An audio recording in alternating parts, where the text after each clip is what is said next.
While Mumbai gangster Chota Rajan may be brought back to India after almost 2 decades, there is a case of Munna Jhingara, who was a key Dawood Ibrahim aide and a sharpshooter, whose case is still pending in Thailand. To discuss this case, we have with us Shagnik Chaudhary, our security correspondent, and he'll tell us about the case. Shagnik, what is the case all about? Well, for over 4 years now, India and Pakistan have been locked in a diplomatic tussle over this man. He's a sharpshooter for the Dawood Ibrahim gang, named Syed Muzakkir Mudassir Hussain. His alias is, of course, Munna Jhingara. Right.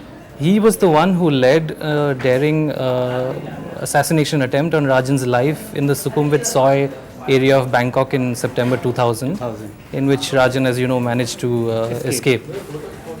Since then, he served a sentence of around 8 years in Thailand.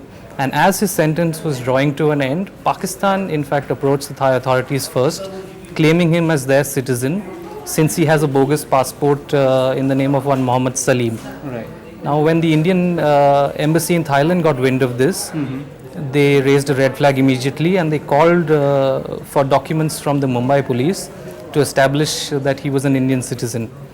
Since then, the Mumbai police has sent several dossiers on him, which include his school records from Mumbai, details of his relatives still living in the Jogeshwari area there. In fact, a Mumbai court even allowed them to send DNA samples of his relatives. Okay. But as we know, for over the last 4 years, nothing much has progressed. Shubhajit, since you cover the MEA closely, would you be able to tell us what the current situation is on this? Well, South Block sources tell us that India has already given all the documents to prove Munna Jhingara's identity as well as nationality, Right. because both these have to be proven in front of the court to get him back to India. Right. But as you rightly pointed out, the Indian view is that Pakistan has come up with some bogus cooked up documents which ascertain which point to his Pakistani nationality. So they want him there.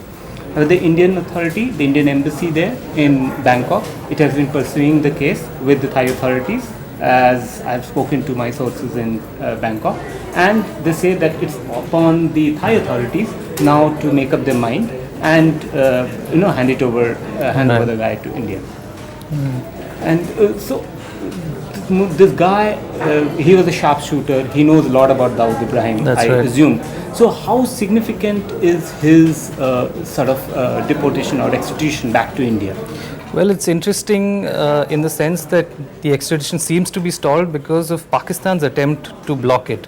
Now, this is also because Pakistan is wary of Jhingara falling in Indian hands, since he's privy to a lot of information about Dawood gang's operations and possibly even the role played by the ISI in sheltering him. Right.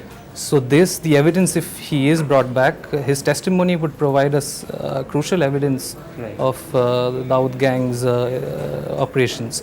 So this would be a very significant achievement if he is in fact brought back.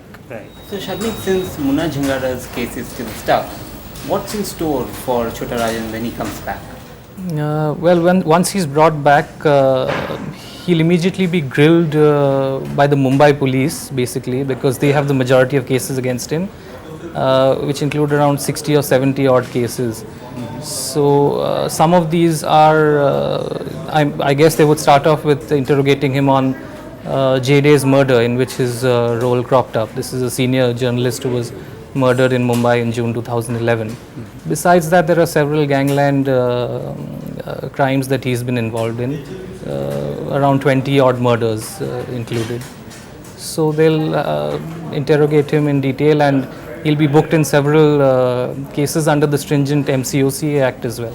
Thanks, Shagnik, for those inputs. There you have it.